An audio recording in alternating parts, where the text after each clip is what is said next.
aux Nations Unies, c'était l'Assemblée générale pour les femmes, pour l'égalité, et ils ont applaudi le Maroc, quoi. J'ai développé une force intérieure qui fait que le chemin que je suis, ce n'est pas le chemin des postes et des positions. Le chemin que je suis, c'est le chemin de mes idées. Il faut savoir ce que vous voulez, savoir ce que vous aimez, ce que vous aimeriez faire. Et c'est là où je pose souvent la question de leur dire, si vous aviez beaucoup d'argent, si vous aviez un compte en banque dans lequel on met beaucoup d'argent, qu'est-ce que vous aimeriez faire de votre journée ? Bienvenue dans Success Conversation. L'objectif de ces vidéos est de vous éclairer, de vous inspirer, de vous aider à réaliser vos rêves et aller vers la meilleure version de vous-même. Mon invitée est une grande dame inspirante pour son engagement, sa détermination et sa résilience. Elle est connue pour son action en faveur des droits des femmes et de l'égalité des sexes et contre toutes les formes d'injustice et de discrimination à leur égard. Elle s'est battue et continue à se battre pour l'éradication du travail domestique des fillettes, contre le mariage précoce et pour les libertés individuelles. Nuzha Sqli, mariée, mère de 2 enfants, est diplômée en pharmacie de l'Université de Montpellier et a présidé le syndicat des pharmaciens et la Fédération nationale des syndicats. Elle est ainsi la première femme à présider une organisation professionnelle nationale au Maroc.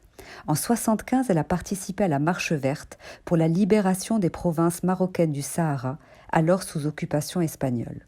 En 1969, elle rejoint le Parti du progrès et du socialisme, faisant de la participation politique des femmes son cheval de bataille.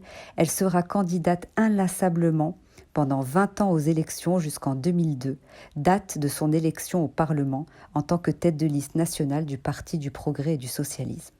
Elle fut ministre du Développement social, de la Famille et de la Solidarité de 2007 à 2012 dans le gouvernement El Fassi. À ce titre, elle est la première personnalité dans un gouvernement marocain à proposer la légalisation de l'avortement au Maroc. Elle reçoit un nombre impressionnant de prix nationaux et internationaux. Parmi les plus prestigieux, Nuzha Sqli est décorée chevalier de la Légion d'honneur le 6 décembre 2012 par la République française. Je suis très heureuse et honorée d'accueillir Nuzha Sqli. Nuzha Sqli, bonjour. Bonjour. Un énorme merci d'avoir accepté mon invitation. Je suis vraiment très honorée et très heureuse de vous faire cette interview aujourd'hui. Merci Sophie Assulti, et ça me fait également un grand plaisir. Merci. Alors pour ceux qui ne vous connaissent pas déjà, est-ce que vous pouvez juste vous présenter personnellement ? Bien écoutez, Nuzha Sqli, j'aime bien me présenter comme militante pour le changement, militante pour les droits des femmes, pour les droits humains en général, pour tout le progrès de la société. C'est mon identité, disons, stable. Après, il y a eu des périodes où j'ai été dans telle ou telle fonction, mais l'essentiel reste toujours là, c'est la militante Nuzha Sqli. Est-ce que vous pouvez nous parler du coup aussi de votre enfance et quel enfant étiez-vous et du coup, est-ce que selon vous, vous sentez fidèle à l'enfant que vous étiez ? Bien écoutez, l'événement le plus marquant de ma vie d'enfant, c'est la mort de mon père quand j'avais 9 ans. D'accord. C'est impossible que ce ne soit pas un événement très très marquant dans la vie d'une enfant. Et peut-être que ça a été assez structurant, parce que ça m'a fait ressentir l'injustice, ça m'a fait ressentir, disons, ça a semé en moi une très forte volonté d'agir contre les injustices, d'agir contre les privations, de faire que tout le monde puisse que nous puissions être un pays avancé, qui respecte les droits de tout le monde, que chacun puisse donner le meilleur de lui-même et à son pays, quoi. Enfin, c'est un petit peu le rêve que je me suis construit assez jeune. D'accord. Donc effectivement, ça c'était un moment très important. Et quel regard du coup portait sur vous peut-être votre maman ou même votre père jusqu'à 9 ans ? Et dans la fratrie, j'ai compris que vous aviez également un frère, je pense, c'est ça, et des sœurs ? Vous savez, on est 7 enfants. On est 4 filles, on était 4 filles et 3 garçons. Et quand je dis la mort de mon père, que j'avais 9 ans, moi j'étais au milieu. Donc en fait, ma mère a été veuve à 32 ans, avec 7 enfants, de 1 an et demi à 16 ans. Et ma mère a relevé un défi exceptionnel, qui est celui d'assurer la scolarité, d'assurer le succès à ces 7 enfants, sur le plan, disons, de leur avenir, de leur profession, etc. Et ça, je crois que c'est très structurant aussi.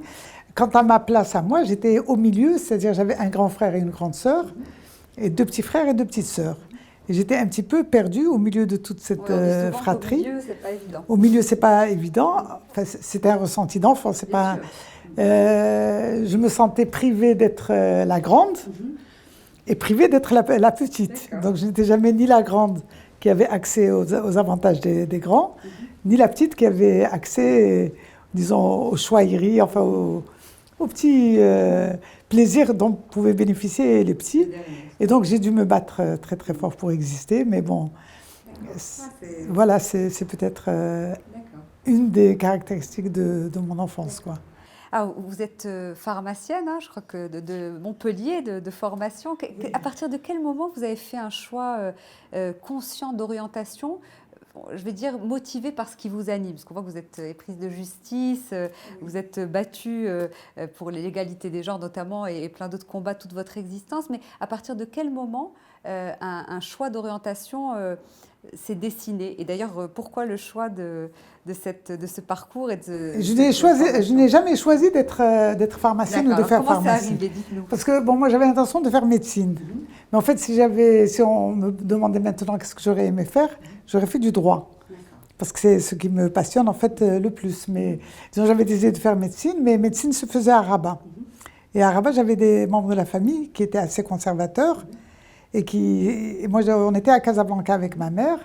Et donc, la famille à Rabat lui ont dit, on s'en occupe. Et moi, je n'ai pas supporté cette idée d'être sous surveillance. Donc, j'ai dit, je ne veux pas aller à Rabat, je veux aller en France. Et ma mère m'a dit, mais tu es folle, on n'a pas les moyens, etc. Je n'ai pas les moyens du tout de t'envoyer en France. J'ai dit, ça fait rien, je me débrouille. Et il me fallait une bourse. Et on m'a dit, tu veux avoir une bourse, il faut faire quelque chose qui ne se fait pas au Maroc. Donc, ce qui ne se faisait pas au Maroc, c'était pharmacie. On m'a dit, si tu veux une bourse, il faut faire pharmacie. J'ai dit, pas de problème, je fais pharmacie, mais j'irai en France. Donc, j'ai fait pharmacie comme ça. Et comme je suis sérieuse, il n'était pas question pour moi d'aller m'amuser. Donc, je suis partie. Je me suis dit, premièrement et dernièrement, mes études. Donc, il faut que je réussisse mes études. Mais à côté, j'avais tout le loisir de faire ce que j'aimais. Donc, j'ai plongé totalement dans la vie politique déjà là-bas. Déjà là-bas. Là-bas, l'année où je suis arrivée déjà, à 18 ans, je me suis retrouvée à l'UNEM. J'étais déjà un petit peu dans un parti politique. J'ai changé de parti politique à l'âge de 19 ans. Et donc, j'étais déjà en plein dans la politique. Et voilà, donc pharmacie, c'était accessoire. Mais après, bon, finalement, ça a toujours été ma profession, mon gagne-pain pendant de nombreuses années. Et j'aimais cette profession parce qu'elle me permettait d'avoir un contact formidable avec les gens. Parce que la pharmacie, c'est un lieu de proximité où les gens vous demandent conseil, vous racontent leurs problèmes. Et ils ne vous demandent pas conseil que pour les médicaments, ils vous demandent conseil pour tout. Pour l'éducation des enfants, pour leur relation conjugale, pour tout ce qui est personnel, ils vous demandent votre avis. Donc pour moi, c'était un endroit de prédilection. Et puis en plus, ça me donnait une certaine liberté relative pour pouvoir aussi pratiquer en parallèle la chose que j'adorais, c'est-à-dire la politique, quoi. Et est-ce que vous vous souvenez de ce qui vous a donné envie de devenir cette femme engagée? Est-ce qu'il y a eu un déclic et est-ce que c'était déjà votre rêve? Est-ce que, à partir de quel moment vous avez su que c'était ça votre rêve, ce combat toute votre vie? Écoutez, moi, je sais que lorsque j'étais en France, à l'UNEM, ça a été une grande université parallèle qu'on a fait, université de patriotisme, d'amour du pays, de connaissance de l'histoire du Maroc, etc. Donc, à Montpellier, ça s'est enraciné en moi, l'engagement en faveur du pays. Mais quand je suis rentrée au Maroc, je suis rentrée en décembre 1974. Et en 1975, qu'est-ce qu'il y avait? Il y avait la marche verte. Et je me suis engagée pour la marche verte, et j'y ai été. Pourquoi? Je me suis dit, comme ça, je vais être en immersion dans ce peuple marocain dont nous avons tellement parlé dans nos assemblées générales. Je voulais connaître le peuple, savoir que pensaient les gens. Et comment vous avez vécu cette expérience? C'était une expérience formidable parce que j'étais avec les femmes et je suis partie comme ça, quoi. Enfin, je connaissais personne, j'étais mis au milieu des femmes et j'ai très rapidement gagné ma place. Très rapidement, je suis devenue leader avec ces femmes de la Marche verte, parce que bon, elles ont su que j'étais pharmacienne, donc déjà je pouvais les aider pour leurs problèmes de santé, mais j'ai commencé à les organiser. Et à tel point que, parce qu'au début on était organisés dans un camp au Cacha, il y avait des cadres militaires, il y avait un colonel qui s'occupait et le colonel il s'adressait aux femmes, elles l'écoutaient pas. Et après, ils me demandaient, et moi je leur disais, bon, rentrez, elles rentraient. Parfois, il fallait rentrer dans les tentes, parfois, il fallait s'aligner. Et j'avais découvert que j'avais naturellement ce leadership sur les femmes. Mais bon, voilà, donc c'était... Bon, après la Marche verte, il y a eu les élections aussi. Il y a eu en 1976 les premières élections qu'il y avait eu dans le pays. C'est là que je me suis présentée aux élections. Alors justement, est-ce que vous pouvez parler de ça? Parce que ça m'a marqué dans votre parcours et surtout l'importance que vous arrivez à mettre en relief plus du chemin que de la destination par rapport au nombre de fois où vous avez pu vous présenter. Eh bien oui, justement, bon, je crois que beaucoup des auditeurs, enfin, savent que je me suis présentée à toutes les élections pendant de nombreuses années. Et j'ai dû me présenter à 7 reprises de suite, alternativement pour les élections municipales et législatives, avant d'arriver en 97 à être élue municipale, après 21 ans de campagne électorale. Et je suis entrée au Parlement après 25 ans de campagne électorale grâce à la liste nationale. Mais pendant que je faisais ces campagnes électorales, c'était pour moi des moments de prédilection, parce que c'est des moments où je pouvais aller vers les gens. Parce que vous savez, dans la vie normale, on ne peut pas comme ça aborder des gens dans la rue et commencer à leur parler. Alors que, à travers la campagne électorale, c'était tout à fait naturel. On passait dans les cafés, on passait dans les souks, dans les bidonvilles, partout. On rentrait chez les gens, on leur parlait. Et on a engagé avec eux des discussions. Et vous présentiez 7 fois en 20 ans. Pour vous, ce n'était pas des échecs, même si vous n'arriviez pas à chaque fois. J'ai compris que c'était vraiment aussi pour vous une sorte d'apprentissage et qu'il y avait oui, justement, parce que, en fait, c'était un plaisir en soi, parce que je trouvais mon bénéfice, non pas simplement par le fait de ne pas être, enfin d'être élu. Mon objectif n'était pas simplement d'être élu. Mon objectif, c'était de rencontrer les gens, de faire passer nos idées. Et aussi, il y avait des effets collatéraux en quelque sorte très positifs, parce que souvent, quand je faisais la campagne électorale, il y avait des petites filles qui me tenaient la main. Parce qu'elles voyaient que je rentrais, je parlais aux gens, j'étais au centre de l'attention, et ces petites filles qui me prenaient la main, pour moi, c'était merveilleux. Et je me penchais sur elles, je leur disais « Qu'est-ce que tu veux faire quand tu seras grande ?» Ils me disaient « Comme toi ». Eh bien, rien que ça, tout seul, ça aurait été suffisant à me motiver pour continuer à me présenter aux élections. Et c'est le message que j'ai fait passer à d'autres femmes, parce que nous avons beaucoup travaillé dans le cadre de l'Association démocratique des femmes du Maroc à encourager les femmes à se présenter aux élections. Et on leur disait que les bénéfices... Bon, elles me disaient en général, mais comment ça se fait, toi, tu te présentes à chaque fois et tu n'es jamais élue, et nous, tu veux qu'on se présente comme ça, mais on n'a aucune chance. Alors je leur disais, mais non, ne croyez pas que... Bon, ils me disaient, tu as échoué. Et je leur dis, mais qui vous dit que j'ai échoué? Je n'ai pas échoué. Voilà ce que j'ai gagné, voilà ce que j'ai gagné. J'ai appris à contacter les gens, j'ai appris leurs problèmes, j'ai donné le modèle aux petites filles, j'ai accumulé de l'expérience. Enfin bon, j'avais un petit peu collecté, disons, tous les arguments en faveur du fait de se présenter.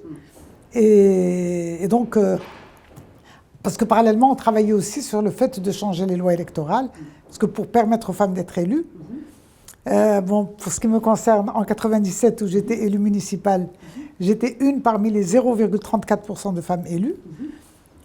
Et je me disais, on ne va pas demander aux femmes de faire la campagne électorale pendant 20 ans pour arriver juste à avoir un 0, quelque chose %. Je dis non, il faut des mécanismes pour assurer l'élection des femmes. Donc après, pour le Parlement, on a réussi à mettre en place ce qu'on a appelé la liste nationale. C'était un mécanisme, disons, ça s'appelle des mesures affirmatives en faveur des femmes. Et quand j'étais au gouvernement, un des points forts sur lesquels c'était ma priorité, c'était la question des femmes dans les conseils municipaux. Je me disais, le Maroc ne peut pas changer s'il n'y a pas des femmes qui prennent la parole. Et à ce moment-là, on me disait, mais attendez, mais dans le monde rural, mais il n'y a pas de femmes dans le monde rural. Mais vous ne connaissez pas, Et je disais, mais ah bon, je ne comprends pas, mais qui a mis au monde ces hommes qui sont dans les conseils municipaux? Et alors, les femmes, elles étaient là. Je me suis évertuée à collecter les informations sur les rôles que jouent les femmes dans le monde rural, celles qui prennent en charge le plus gros du travail, l'élevage du bétail, même dans les récoltes, même la prise en charge de toute la famille, préparer le petit déjeuner. Enfin, elles font tout, sauf l'argent qu'elles n'ont pas. C'est l'homme qui gagne l'argent.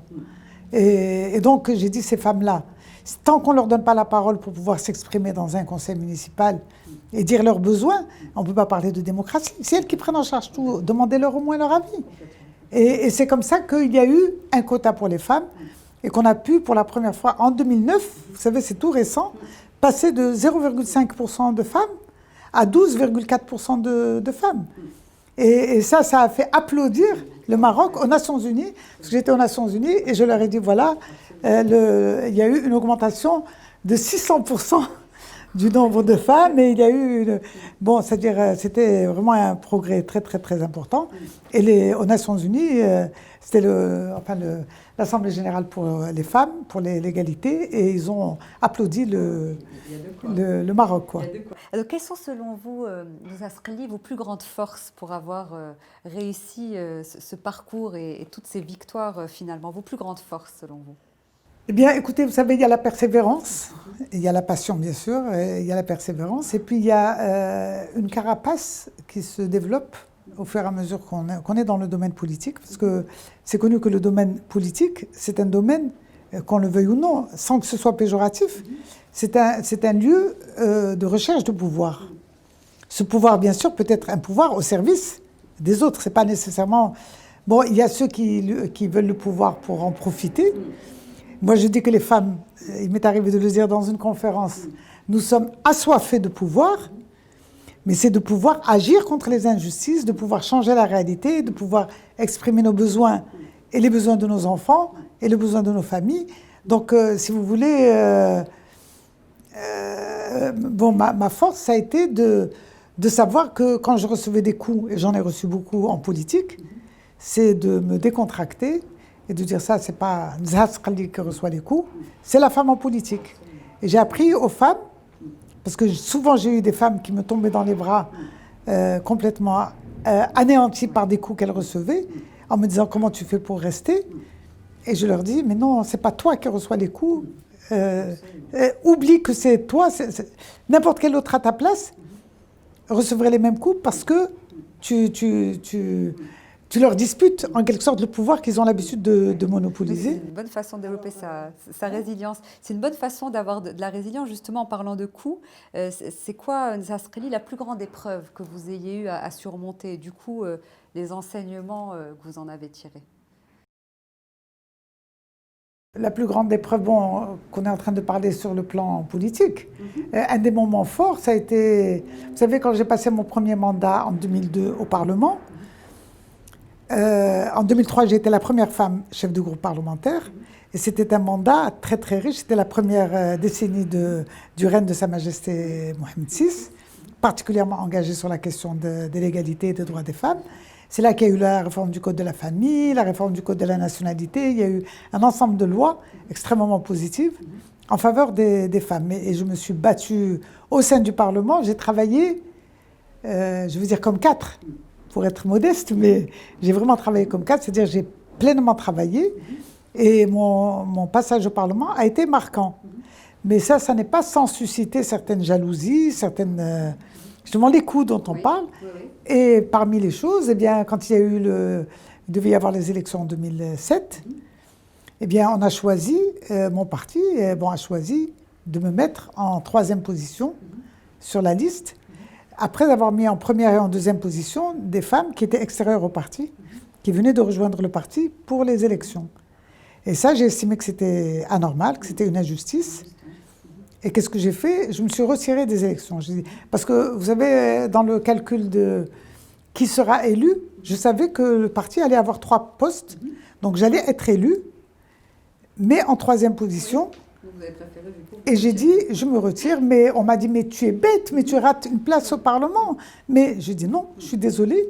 Je suis devenue, chose que je ne suis pas, je suis devenue arrogante en l'occurrence. Et j'ai dit, eh bien, vous savez, ce n'est pas le Parlement qui me donne de la valeur, c'est moi qui donne de la valeur au Parlement.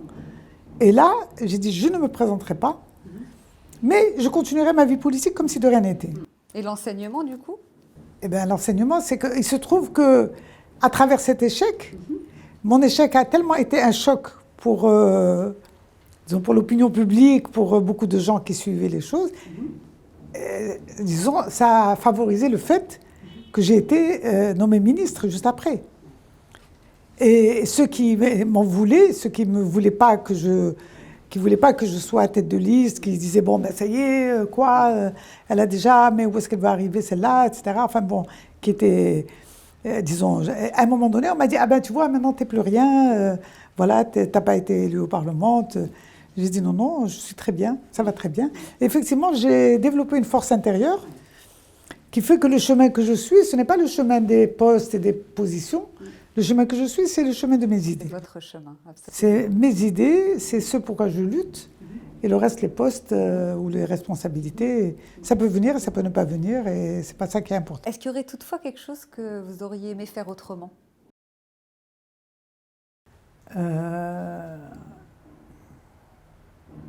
Ça, c'est une question que je ne me suis pas posée effectivement beaucoup, mais certainement, bon, c'est-à-dire, il y a des choses que je fais, que je suis contente de faire, mais il y a des choses que je ne fais pas. Et des choses que je ne fais pas et que je regrette, c'est l'écriture. Ça a été le point faible, disons, de mon regard sur moi-même. C'est que ça fait très longtemps que je voudrais absolument écrire. Est-ce que vous aimez écrire? Bien, j'aime écrire, j'écris des articles. J'ai écrit beaucoup d'articles dans ma vie. J'ai fait des centaines de conférences au niveau national et au niveau international. Pour ces conférences et pour ces articles, je travaille énormément, je fouille. Mais écrire un livre a été un élément de blocage pour moi que je n'ai jamais pu franchir. Il n'est jamais trop tard. Il n'est jamais trop tard, mais j'ai un blocage. Et bon, c'est-à-dire si un jour j'arrive à défaire ce nœud, eh bien, ce ne sera pas difficile pour moi de... Je sais que j'ai énormément de choses à dire et à raconter, et à transmettre aux générations, mais il faut que j'arrive à... Est-ce que vous croyez en la chance, Nasrli, et quelle a été votre plus grande chance? En même temps, j'y crois et j'y crois pas. Je crois dans la chance parce que on me dit souvent que je suis chanceuse. Et tenez, en arrivant chez vous, vous savez où est-ce que je suis garée? Non. Au pied de votre immeuble. Incroyable. Au pied de votre immeuble, là. Sans attendre. Pour le coup, parce qu'effectivement, c'est très dur de quand je suis arrivée, la voiture qui était là-bas a démarré et je me suis garée et j'ai regardé et c'était là. Voilà, donc vous n'y croyez pas totalement, mais alors quelle a été quand même votre plus grande chance selon vous? Ben, c'est-à-dire, moi je ne crois pas, j'ai dit j'y crois et je n'y crois pas parce que je constate que les gens qui sont déterminés, qui ont l'esprit sain et qui savent vers quoi ils veulent aller, tous les obstacles se plient sur leur chemin et leur facilitent de réaliser ce qu'ils veulent. Mais à condition, parce que souvent on a des blocages.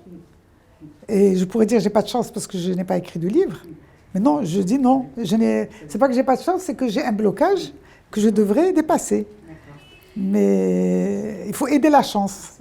Mais bon, il y a des gens, bien sûr, qui estiment qu'ils n'ont pas eu de chance et ça peut se comprendre. Je ne parle pas des autres, mais je sais que la chance, on a de la chance en étant sain d'esprit et en sachant ce qu'on veut. Alors une question que beaucoup, je sais, aimeraient vous poser, c'est comment vous avez réussi à concilier à la fois votre vie de famille, hein, j'ai compris que vous étiez mariée depuis plus de 40 ans, donc mariage, belle union qui a duré, 2 enfants effectivement grands adultes aujourd'hui, et du coup cette carrière impressionnante, comment vous avez réussi à concilier Est-ce que je vais vous répondre ce que j'ai l'habitude de répondre aux journalistes, même si vous n'êtes pas journaliste. J'ai l'habitude de dire, avec le sourire, que je refuse de répondre à cette question que j'estime discriminatoire. Parce qu'on ne peut jamais... aussi avec, vous verrez l'interview de Aziz Daden. Donc je vous ai dit, c'est la réponse que je fais. Ouais, mais ceci dit, là aussi je vais vous répondre parce que c'était une question de détermination d'ailleurs. Quand je me suis mariée, parce que je savais qu'auparavant, quand j'étais étudiante, toutes les femmes, il y avait des femmes, des jeunes filles qui militaient avec nous, et du jour au lendemain, plouf, elles disparaissaient. On dit où est-ce qu'elle est, elle vient plus. On dit ah non, elle s'est mariée. Ouais. Ah, je vous assure que je la pose aux hommes aussi, Nasrali. Comme ça, vous me répondrez aujourd'hui, parce que pour moi, un homme aujourd'hui investi est aussi investi avec ses enfants, sa famille. Bien sûr. Et quelqu'un qui a réussi, je lui pose la question comment il a concilié les deux. Enfin, donc j'aurai la réponse. Je vous l'ai dit que c'était juste pour répondre. Mais au moment où je me suis mariée, je me suis dit attention, premièrement, il ne faut absolument pas que le mariage soit un obstacle. Donc c'était la question prioritaire que je voulais assurer avant de pouvoir lier ma vie avec quelqu'un, c'est que mon engagement politique ne se discute pas. Et ensuite, je m'étais dit, quand il y aura les enfants, il faut absolument être vigilante, parce qu'encore là, je savais que dès que les femmes avaient des enfants, même quand elles restaient mariées, elles disparaissaient quand elles avaient des enfants. Et donc, j'étais déterminée à faire avec, et ça a été possible, parce que aussi mon mari était engagé. Et là, peut-être, je vais dire un hommage particulier à mon mari, parce que quand j'ai rencontré, il était militant aussi, dans le même parti. On était très engagés tous les deux. Et quand on a eu des enfants et qu'ils ont un peu grandi, il m'a dit un jour, écoute, ça, on ne peut pas continuer comme ça. Avec les enfants, on avait des réunions le dimanche, il m'a dit, il faut que l'un de nous lève le pied pour les enfants.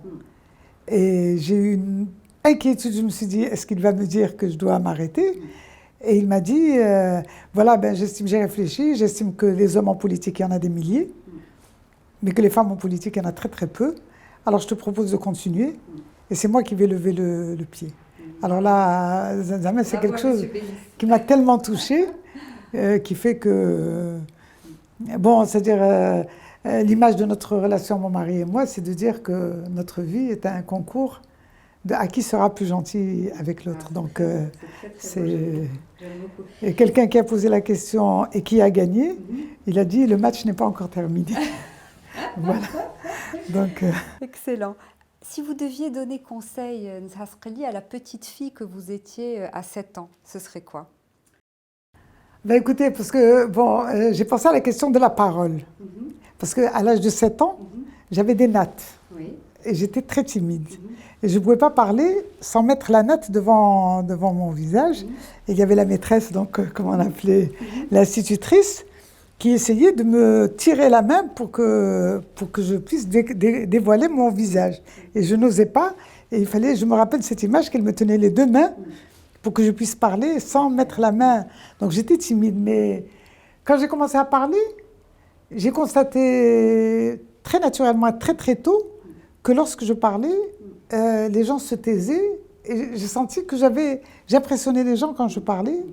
Et ça m'a accompagnée toute ma vie. La boucle est bouclée avec le fait que vous soyez présidente aujourd'hui de Awel, si vous pouvez nous en parler un peu. Oui, alors Awel, c'est une association que nous avons créée avec un groupe d'amis, enfin un groupe de personnes déterminées, que nous avons appelé Awel parce que Awel signifie, en amazigh, signifie la parole. Et en fait, la parole positive, la parole pour argumenter, pour négocier, etc. Et pour nous, on a fait ce choix parce que amazigh, ça montre notre identité en tant que Marocains et Marocaines, notre identité plurielle. On n'est pas que arabo-musulmans, on est arabo-amazigh, hassani, africain, hébraïque, méditerranéen, ouvert sur le français, sur l'espagnol. Voilà, c'est ça notre vraie identité. C'est une grande richesse que nous avons et qu'on doit préserver. Donc, ce qui fait l'identité plurielle. Et le mot awel signifie parole, et pour nous, il s'agissait de briser les tabous, de parler des choses qui nous empêchent d'avancer, en fait, en tant que société. Donc, parler de tous les sujets qui dérangent. Bon, on peut parler du mariage précoce, du mariage des mineurs, des petites filles. On peut parler des relations sexuelles hors mariage. On peut parler de la peine de mort. On peut parler des libertés individuelles d'une façon générale. Et parler du progrès de notre pays, des blocages que connaît notre pays. Alors qu'on a une constitution très, très avancée, mais que les acteurs ne se sont pas appropriés. Et qui fait qu'il y a un décalage entre les avancées qu'on a fait sur le plan des textes et la réalité que nous vivons à cause des tabous et de la parole. Donc, pour moi, j'ai pensé que la parole, c'était un mot-clé très important que j'adresse surtout aux jeunes filles, mais aussi aux jeunes garçons, de leur dire, s'il vous plaît, prenez la parole, exprimez-vous, parlez, mais bien sûr, il faut que ce soit une parole consistante. Mais il faut qu'elles aient, et surtout les filles, je leur dis, parce que les filles en général n'osent pas prendre la parole, il faut qu'elles aient confiance dans ce qu'elles ont à dire. Mais ce qu'elles ont à dire, il faut que ça vienne d'elles. D'abord, il faut que ce soit personnel. Il ne faut pas que ce soit des choses qu'on leur a dictées. Absolument pas. Je voudrais que les femmes fassent confiance à leur intelligence et qu'elles se cultivent. Il faut se cultiver, il faut lire. Il faut lire, il faut chercher comment c'était avant, pourquoi est-ce que c'est comme ça, où en sommes-nous, et ne pas juste jeter des clichés, des phrases toutes faites, etc. C'est pas une vraie parole, c'est une parole juste de bavardage, si on veut. Ça ne fait pas avancer, ça. Vous avez commencé à en parler, Nzahasreli. Quels conseils vous donneriez aux jeunes femmes, aux jeunes hommes, même ceux qui ont commencé dans la vie professionnelle, soit des conseils par rapport justement à leur orientation, comment atteindre leurs rêves, comment dépasser les épreuves de la vie? Quels sont les conseils que vous leur donnez? D'abord, moi, ce que j'aime dire aux jeunes, plus maintenant qu'avant, c'est de leur dire de réaliser qu'ils ont une chance extraordinaire et qu'ils ne le savent pas. C'est d'être jeunes et d'avoir la vie devant eux.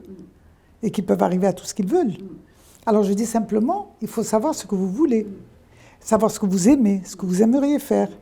Et c'est là où je pose souvent la question de leur dire, si vous aviez beaucoup d'argent, si vous aviez un compte en banque dans lequel on vous met beaucoup d'argent, qu'est-ce que vous aimeriez faire de votre journée? Ils me disaient, mais c'est pas possible. Je dis, non, c'est pas possible, mais imaginons que ce soit possible, qu'est-ce que vous feriez? Et ils mettaient beaucoup de temps avant de pouvoir se détendre. Je dirais, eh ben, alors... Avec le sourire, forcément. Avec le sourire, eh ben, j'aimerais faire... je me rappelle celui qui m'a dit journalisme, celui qui m'a dit m'occuper d'enfants. Vous savez que c'est une question qu'on pose nous-mêmes parfois je me rappelle un qui m'avait dit la sérigraphie, un qui me dit... Eh ben, je dis, mais allez-y, exprimez votre rêve, cherchez dans votre domaine où vous aimeriez travailler et vous allez être beaucoup plus performant qu'un autre parce que vous aimez ça. Donc vous avez un atout au départ, c'est que vous allez faire quelque chose que vous aimez. Alors, s'il vous plaît, cherchez dans cette voie. Bon, enfin, excellent. Donc, le conseil, c'est que ces jeunes se posent la question de ce qu'ils aiment faire. Premièrement, qu'ils se disent qu'ils ont un atout, parce qu'ils n'ont pas conscience. Vous avez un atout extraordinaire que même si des gens pouvaient payer des milliards pour revenir à leur âge, le 18 ans, le 17 ans, le 19 ans, ils ne pourraient pas l'avoir. Donc, vous êtes au début de votre vie. Et vous avez la possibilité de construire, de rêver, mais rêver. Et travailler pour... Cette question-là d'y rêver, ça m'est arrivé une fois, je suis partie chez une amie, et elle avait une femme de ménage qui était une jeune, d'une vingtaine d'années, et elle m'a dit, s'il te plaît, est-ce qu'elle peut te saluer? J'ai dit, mais bien sûr, qu'elle vienne. Et elle est venue, elle m'a dit bonjour, je dis bonjour, elle m'a dit, c'était avant Corona, alors on se faisait la bise, et puis je lui dis, dis-moi, quel est ton rêve? Elle m'a dit, mais je n'ai pas de rêve. Je lui ai dit, mais non, il faut avoir un rêve.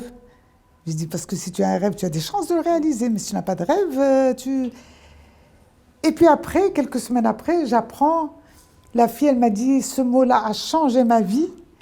J'ai commencé à avoir des rêves, et elle a commencé à prendre des cours de coiffure, et elle a commencé à vouloir passer le permis de conduire, et c'est-à-dire, elle a fait énormément de choses, parce qu'elle s'est posé la question, quel est mon rêve? Alors voilà, nos jeunes, est-ce qu'ils ont des rêves?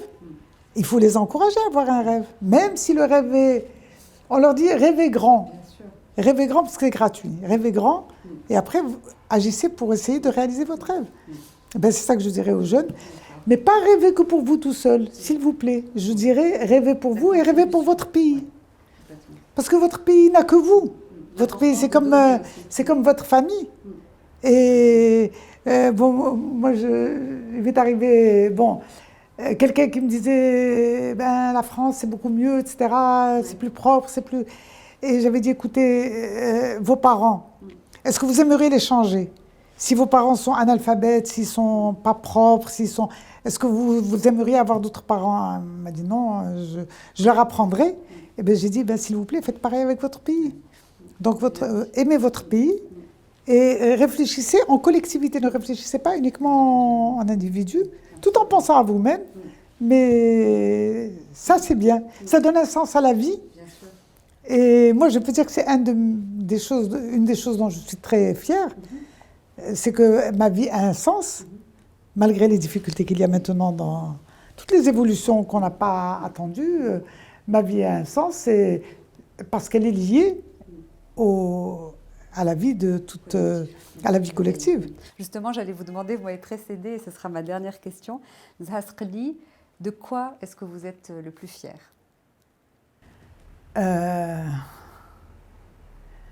Bon, je pourrais vous dire que je suis fière de mes enfants, que je suis fière, ça c'est dans la vie personnelle, mais sur le plan politique, je suis fière d'avoir pu réaliser ce que j'ai pu réaliser. Je suis fière d'avoir pu, notamment la question de la participation des femmes dans les communes, parce que c'était un combat que j'ai dû mener même au sein des institutions pour qu'elles puissent, disons, accéder en nombre important dans toutes les régions du pays à la parole politique. Bon, je suis fière parce que également j'ai contribué à la mise en place de la Journée nationale de la femme marocaine, qui commémore le discours historique du 10 octobre de Sa Majesté le Roi.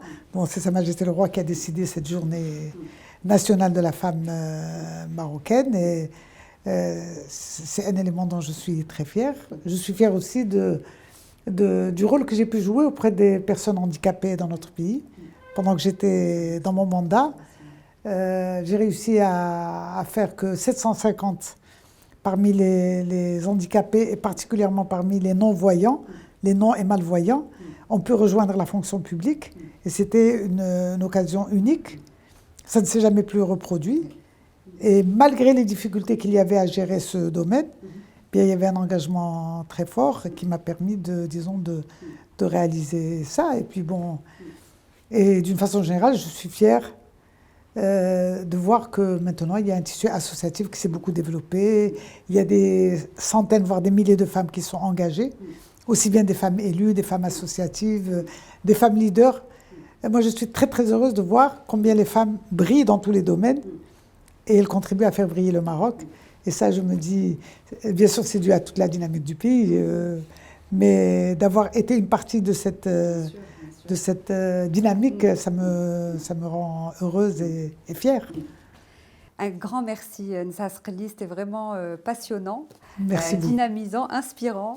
Merci. Donc vraiment, j'espère à très très bientôt, et vraiment merci du fond du cœur. Merci Sophia Sulti, merci beaucoup, et je suis également très fière de vous et de votre action, de vos initiatives, c'est formidable. Merci beaucoup. Je vous souhaite plein succès. Merci beaucoup, à très bientôt. Merci beaucoup.